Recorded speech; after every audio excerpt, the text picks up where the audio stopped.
It's 23 minutes past 2. This is Radio 5 Live, and Michelle Collins joins me now, ladies and gentlemen. Michelle Collins, good afternoon.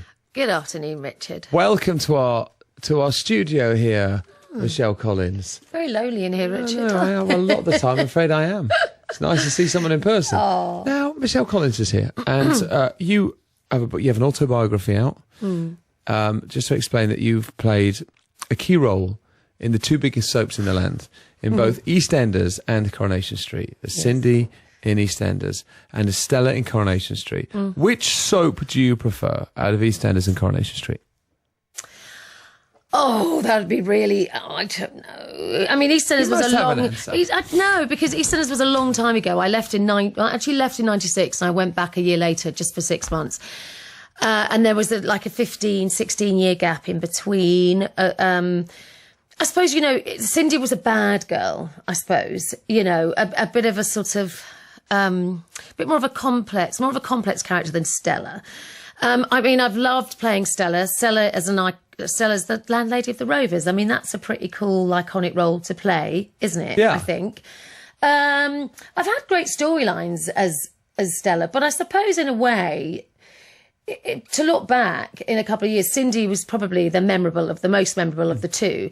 But I'm a completely different person now. It's really difficult to... I'd like to play Cindy again with the maturity that I have now. Yes. And when they play clips of Cindy, I find it really embarrassing. I think, oh no. Why? Tell me, what do you find embarrassing? I don't like watching myself full stop anyway on telly. I just find I don't like it. I'm my worst critic. Can't bear it. And then to hear my voice, I just think, oh no, did I really speak like that? Do you think you're not, as an actor now, do you look back at your acting then and think, well, that you didn't do a good enough job, that you would do it differently? Most actors would always think they could do better, unless they are very smug and very up their bottoms. I think, yes. Are there some actors that are very smug and very up their bottoms? There's lots of them, Richard, yes. I'm sure you've met lots of them. Oh, quite a lot of actors are a bit crazy. Definitely. Yeah. Particularly me. You'd have to be crazy to stay in the business for this long, really. But when you say you'd like to go back and play Cindy now with the maturity, I don't know how Cindy left EastEnders. Because I don't really, she left. Is she alive? No, she died. I left in 96 to have my daughter, who is now nearly 18.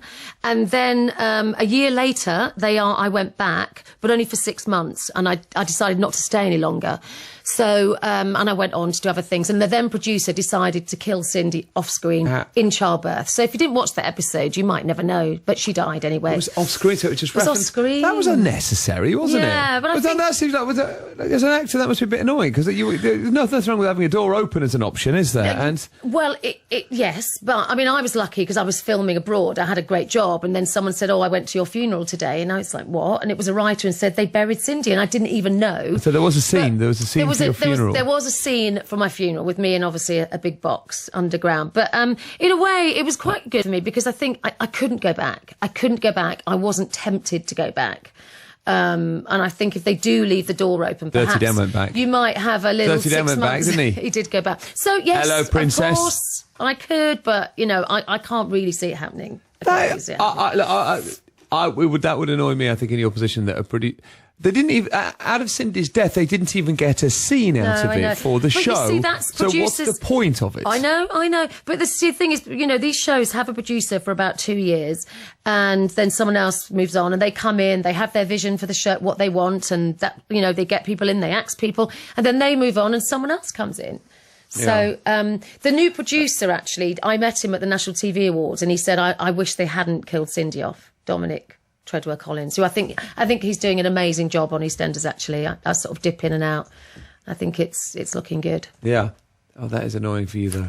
Therefore, him saying that means Cindy could have gone back if you'd been around. Oh, yeah, but, sometimes it's not good to go back, is it, really? Would it be a bit strange to go from EastEnders? I know there's a big gap. To Corrie and then back to EastEnders. Yeah. It's not far from my home, so it would be handy, I suppose. Where next? Emmerdale? It's in Yorkshire. I can't. Well, you've been based in Manchester for a while. I know, but I need to go back to London, Richard. I live in London. My daughter lives in London. My dog's in London. My 2 cats are in London. My boyfriend's in London. There's nothing wrong with broadcasting from the north whilst living in London, Michelle. But I do love Manchester, of course. I've been here for nearly 3 years. We all do. I do love it. Hello. There's three men behind me. Yeah, there's three men through the glass there who are enjoying the conversation, laughing along at the conversation. Until about a year and a half, my daughter goes off to uni and she'll fly the nest, and then I may come back. Who knows? Yeah. If they have me back. These worlds, you've been in the two biggest soaps there, EastEnders and Coronation Street, and I'm quite interested in them as worlds. I assume that they're very different to work inside than almost any other acting project, because they've been around so long. And I know you said the producers come and go after a couple of years, but do they also, there must be people who've sort of been there forever as well. And do they become their own... Adam Woodyard, you mean? Well, Adam Woodyard, that's exactly what I'm talking about. Bless him, I love him.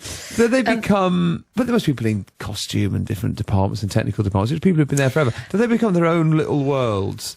Yeah, I mean, I think Corrie, particularly Coronation Street, was in that. It's just moved from Granada over here to Media City, and I think a lot of the older cast members are finding it really hard to make that move. You know, they've been in that building for 50 years, just over 50 years. And yes, it's about to, has it moved yet? I don't know. It has moved. It's a new, very near to where we're talking now. There's a new Christmas. set. Yeah. And I mean, even why do they find that hard? I think it's sort of is what you're used to, and it was very cosy, the old studio. I think it was a bit sort of battered and bruised, and a bit, you know, it needed a bit of paint and everything. But that was Coronation Street. It was a bit like filming in someone's living room, but it had the history and the nostalgia and all the pictures on the walls, and it was just. So some actors haven't liked the move to the new Coronation Street. Well, that's going to be headlines now, isn't it? That is exactly what I'm after, Michelle. I'm not saying all of them. I'm saying... But it's all right. You're not naming anyone, but some haven't enjoyed the move. Quite a few will find it hard to adjust to it. It's a very different building. It's very new. It's very white. It's very clinical. It's quite sanitised. To be honest with you, it's not a very creative building. It's sort of the opposite. But, you know, I think there's definitely a lot more room there. The Coronation Street is actually bigger. There's an extra street. There's a road where Coronation Street itself, you can fit 2 cars into the one cobbled street. So there are lots of, you know, pros to it. And I'm sure no one likes change, do they? Nobody likes change. But I'm sure eventually people will get used to it. But I know what you mean about sometimes in those sort of modern buildings that are quite white and they have lots of glass and steel. And it's very American, isn't it? And I don't think they're allowed to have pictures on the walls either, which is... That's and weird. I got used to seeing those weird. pictures of Pat Phoenix, like, staring at me every time I was walking down the corridor. Now, I used to like that, actually, because we took this show to Coronation Street for an outside broadcast, and I went to where the dressing rooms are. And yes, they had all the pictures of the old cast members. And I quite like that fact, the sense that you could sort of reach through history from that very spot. Oh, yeah, it's fantastic. You're very, in touch. You can feel the ghosts of the sort of the heritage past. of the show was all around you. You definitely lose that. But also, I think, you know, there had to be. I think the building was basically falling down, really. And apparently they're starting Corrie Tours this Saturday. On the old set? I said not knocked it down. There's not at the moment. No, it's still there. Yeah, they're starting them on Saturday. When you look back over your years in Coronation Street and EastEnders, so Michelle Collins is here. Michelle has an autobiography out, which we're going to talk about more than Corrie and EastEnders, Michelle, just to reassure you. That's all right. But they're good topics, right? Let me ask you this: what's the out of the two? You've had a lot of storylines, a lot of moments. What's been the worst? You've opened the script. The worst storyline you've had out of either. When you've opened the script and thought, I don't know. That's a really hard one. I can't even remember back to EastEnders. I mean, we always used to look at the script at the end to see if we got a duff, duff, duff or a bum, bum. I mean, I was in the green room once when someone got a duff, duff, but they found out they died. That's not very nice to get one of those, no. Especially when you're not told. You were with them in the green room as they read that in the script? And they weren't very happy, no. I'm not going to say who it was, but they weren't very happy, no. But, you know, EastEnders was a long time. You know, when I started EastEnders, I was 26. You know, and I left when I was 34, 35. It's a long time ago. That's why it's quite hard writing this book, actually, because, you know, the years just flow by. You've got to get back and revisit. Yeah, which is hard, actually. You get other people to jog your memory, I assume. Do you do. I had a few of those, a few little soirees to jog people's memories. Okay. So the book is This Is Me. It's Michelle Collins' autobiography, This Is Me. And Michelle is here, and she's in our brand new studio here at the BBC. Well, to send your questions, we're 85058bacon at bbc.co.uk. And we'll come back and talk some more in a second. Michelle Collins is here, It is 2:33. Let's get the latest news with Rachel Plant. 0500 909 693. The moaning later. Michelle Collins is here. I like that. That's fun. Nice feature, isn't it? Yeah. Well, I enjoyed the fact you were laughing funny. a lot throughout the entire thing. Including Jo Brand reading the phone. I number. love Jo Brand. I love her. So Michelle Collins is here. Her book is This Is Me. EastEnders. Cindy. Long time ago now. Did you say you left in 96? Was it 96? Then you went back 6 months, a year later. I left in 96, yeah. A while ago, wasn't it? A while ago, yes. Stella, Coronation Street, Landlady of the Rovers. And tonight... Yes, is my last episode. Final episode tonight. Stella finally leaves tonight, yeah. And she gets killed off. Yeah. No, she doesn't. Yes. Yeah, no, she again. doesn't get killed off, Richard. She moves. Well, not at the moment. They may decide that in New York something happens to her. I don't know. There might be, hurricane whatever, and Stella could die in the hurricane or something. Producer. I don't know. I hope that old I hope EastEnders they producer don't. doesn't get a job on Coronation Street. I hope they and don't. kill you off screen again. Thanks. Yes, what she's doing, the landlady of that pub in Manchester is doing what all ex-landladies of pubs in Manchester do. She's moving to New York. You obviously don't watch Corrie, Richard, That's because correct. I haven't been the landlady of the Rovers for about a year. Oh, is that true? No, oh, I I'm haven't. sorry. I've been in the bistro for about a year. Right. But, You've been running the bistro? I've been running the bistro. And what changes have you made to the bistro? Do you change the decor? Oh, nothing. Do you change the menu or anything? No, I didn't really do anything in the bistro. No, I just sort of, just stood around really, not doing very much. But it was nice. Had fun in the bistro. But no. So yes, she goes off to New York. Normally when people take over establishments in the real world, whether it's pubs or bistros, they change. They tend to change the decor and change the furniture and change the menu, change the lighting. I wasn't really. The bistro was owned by my daughter's husband, another character. And there was another story going on about he had a brain injury. Anyway, you don't watch it, so I'm not going to... I wouldn't say bore you, but I'm not going to go on about it. Your listeners might be interested. They might know. They could perhaps fill me in. I like soap operas. There's just a lot of them on. Yes. A lot of the time. Yes, and you don't get, I know, the time. Yeah. It's okay. Yeah. But do you know, of all of them, I have the most affection for Coronation Street. Do you? I like it. I like the story. I like how it began. I like what it is. I like what it represents. Did you watch it when I like you were a the humor. Yeah, very much so. In the 80s, I watched a lot of it.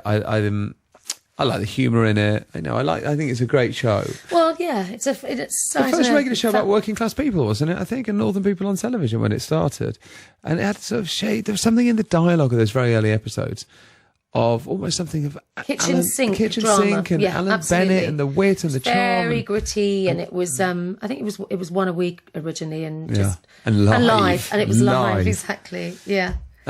So that's tonight. That's exciting. That's tonight. Yeah. Would you like to go back one day into Coronation Street? Yeah. You know what? I'm a jobbing actor. I'm never going to say never. Never say never. I've learnt that now. Who knows when, situations change in a couple of years' time. Like I said, after my daughter's gone away to uni, and I don't know. We'll see. Now, you talk about many other things in the book. So this is Michelle Collins. This is me. This is about your life, and it's about your career. And the ups and downs of life. We'll come on to some of the more serious things in a minute. Just one thing I wanted to point out is, you were briefly a presenter of The Word. I was. That chapter is called The Worst Presenter in the World, yes. Why were you the worst presenter in the world? I just don't think wasn't very good, really. And did you watch it back? Live TV should never be watched back, I don't think. I just think that's why it's live TV, because so many things. And also it was called The Word. And I don't know if The Word was part of youth TV, wasn't it? And it was just very outrageous and very unpredictable, and strange things would happen. And I don't know. I just didn't really want to make fools of people, and I didn't really want to be sort of nasty to people. And also I didn't really like interviewing people that I just thought weren't even really worth interviewing. And I don't know. I'm just not very good like that. I'm too honest and too... How long were you on The Word for? About 4 months. 3 to 4 months, yeah. I don't know what we'd all think if we went back and watched it. It had some quite impressive stunts on there, The Word. Yes, it did. And it's a very, very talented team that made it. The team that made Planet that. 24. And actually what's really funny is I'm still friends with Charlie Parsons and Wahid. And they're the guys that also set up the Big Breakfast, That's aren't right, they? yes. Obviously you know them. And someone said to Charlie, about the book, and he said, oh, she wasn't that bad. Good for him. Not she was good. She just wasn't that bad. No, I just think good presenters make it look easy. And I was probably too self-conscious in a way. I'm fine with a script, but and then I had autocue at the beginning and they took it away. Charlie said, you're an actress, you can remember, you don't need autocue. And they took it away and it was terrifying. Horrifying. Yeah. Still, you're briefly part of that very iconic show. Yes, I know it's like I described your book as about charting the ups and downs of your life. Look, the word as that had its ups and downs as a piece of television. But it was really an exciting show. Definitely, and all the researchers on that job, and all the they've all become really big producers, haven't they? They're running channels everywhere. I know. The people running telly worked on the Word, and then the Big Breakfast straight afterwards. Now let's talk about the tabloids and your relationship with newspapers over the years. Have you made your peace with newspapers? Are you comfortable with newspapers? God, I don't know. Is anyone comfortable with newspapers, really? I don't know. I mean, I talk about it in a sense that, when I think, it's very difficult when you are in a programme like EastEnders or Coronation Street. And when I went into EastEnders, it was huge. It was attracting 19, 20 million viewers, every night. And so, we were fodder, I suppose. We were there, and it was, and I suppose I was, I was quite naive in a way, and you were young, and I was young, and new to fame. Yeah, and what was the worst of it? The worst of it, the worst example of a newspaper. I think behaviour. I think I sort of explain it in the book about my relationship with my daughter's father and trying to, I think. It was probably a lot of the press that was probably at that time sort of, in a way, responsible for the breakup of us. I think, I was very self-absorbed in it all. I just got caught up in it all, really, I think. And I'm not blaming anyone. I never, the thing is, I make my own decisions, but unfortunately, in this business, you just get caught up in it in a way. And I think I'm a bit older and wiser. But the newspapers reporting of your life, you think, caused or contributed to the separation of you from daughter's father? I'm not blaming anybody, but what I'm saying is I probably should have handled things better. I don't want to put the blame on anybody, but I'm saying, I was very much tabloid fodder in those days. I think, I probably... Did you like it at times? No, I don't think I ever really liked it. I think you sort of get caught up in it, in a way. What does that mean, caught up in it? I think you can't really... It's very difficult to avoid it, I think, when you're in you're a big character in a soap, and you just... it's sort of explained in the book. I mean, but no, I actually don't think you can ever control, when we're in the public eye, you can't. I just don't think you can. I don't think anyone can unless you're extremely, extremely powerful. I don't think you can. You just have to be, I'm much more mature now, hopefully. And I don't seek it out. I don't, not to say that I ever courted it, but I just sort of try and Did you ever court it at all, do you think? It must have been useful to your career at times as well. Must have been exciting in the early days. Of course, it's useful to everyone's career, isn't it? Unfortunately, when you do something, you have to promote it. It's a bit like I've written a book. If I didn't get out there and promote it, who's going to buy it? Yeah. And I don't particularly like doing the promotion side of it. So you're having a terrible time right now. Well, it's not. No, this is nice. This is nice. But, there are other bits that you don't like. But you have to... you sort of have to, it's exposing yourself. I'm an actor, I don't consider myself a sort of celebrity. Some people need to get out there to define themselves, whereas I'm much happier if I'm behind this book with a script or something. It's not quite me. I find it fairly uncomfortable. I also wonder, this is not really about you specifically, but that when you're young and then you get that very sudden fame, and EastEnders was reaching 18 or 19 million people, and then you got the tabloids writing about you all the time, and then you are, at that time you're in a relationship and going through a breakup, and you worry that maybe the way everything else played out in the media contributed to the end of the relationship. It must be that... it can't be psychologically that healthy, I wouldn't have thought, can it? To have all that fame and all that attention and to be in newspapers and to manage your life, it must be difficult. And no, of course it's not. And I think, what this business is like. It's all smoke and mirrors, and sometimes it can be really horrible, and I think I've been in it a very, very long time now. And, yes, of course, there's a great side, but there's also a horrible side. And I think you've got to be pretty resilient and quite a strong person to be able to sort of sustain a career in it, really.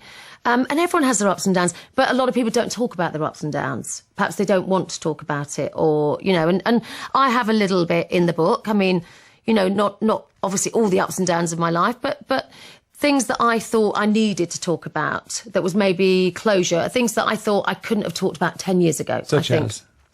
What have I talked about? I talked about eating disorders. My eating disorder in it. I talked about a bit of depression, you know, that sort of thing. Yeah, I mean, I've steered away mostly from relationships because I don't think that's fair. Obviously, the father of my child was slightly different, but I didn't want it to be a kiss and tell. It was more about me. I think I'm more critical of me in the book than anybody else, I think. But it's also entertaining and it's funny. I've tried to laugh at myself. Yeah. I tried to do that. I think it's better to laugh at yourself, really, and to be, you know, I'm quite self-deprecating in a way. And I think you have to be, because if you take it too seriously, you'd go a bit insane, wouldn't you? Yeah. And you have to watch that as an actor. I think that's it, because it's a slightly crazy world. Yeah, no, it is. And I've had a bit of a crazy life, and some of the stories in it are really funny, I think. And has it been hard when you look back, do you think? Has it been hard? I mean, you know, hard in a sense of, I mean, I probably find it harder to go and work in an office from 9 to 5 every day, or to work down a mine every day, or to work on, I don't know. It's been hard in the sense of, I suppose, keeping, having, you know, I've had lots of failures and lots of knockbacks, and I think keeping very positive is quite hard. Yeah, and I think you have to learn not to take things too personally in this industry, really. And things don't always go the way you want them to. You know, when you mentioned depression, the knockbacks, the failures, the tabloid attention, did they contribute to that, do you think? Like I said, you know, Richard, I don't want to put the blame. I don't want to, you know, because it's so easy to blame outside things. But I think, you know what, I don't think this industry is particularly conducive to having a healthy healthy perhaps relationships. I don't know. I'm not sure that it's the best. You know, you work away from home a lot. You're, you know, and also, you know, I'm a single parent now, and which is difficult. I work away from home. I'm the chief wage earner in the family. I have a daughter. So I'm trying to do all these things all the time, and that is quite tough. I know there are a lot of women out there that do it, but it is pretty quite hard. Yes, it is. Saying that. Yes, I know what you mean. You're probably fearful that some people will say, "Oh, she's just on telly." And that's what I mean. So, but the reality is, there's more to your life than that. And yes, of course, yeah. It's hard. So work. it's Life's all hard relative. Work. It's relative, isn't it? Yes, to what we do. And also, you know, we are in the public eye. We get criticised all the time, whereas if you're not on the telly, of course you don't. So we have to put up with that side of it as well. And you have to be careful what you say and what you do. Are you past the bouts of depression now? Oh, gosh, yeah. I mean, it was to be honest with you, it was a small bit in the book. And I thought I had to put it in a sense, because I think, you know, people always think that, oh, it's great, these people, oh, they're on the telly, they've got all this money, they've got this and they've got that. They don't actually know that deep down, you know, you could be the loneliest person out there. You feel your self-esteem is very low. You know, you're in a foreign country on your own with your child.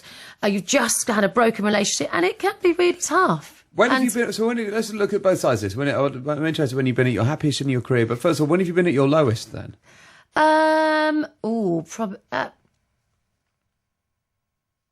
I've had there hasn't been a time, I suppose, where I've I suppose that time particularly when I'd had nobody likes to fail in their relationship, do they? I think probably when I was out in Cyprus, I've talked about it in the book, was probably at my lowest. And I've never been there ever again. I mean, I've said that, you know, before and after. And, never been there? What do you mean? I've never been in a situation that I was then in the book when I was quite low.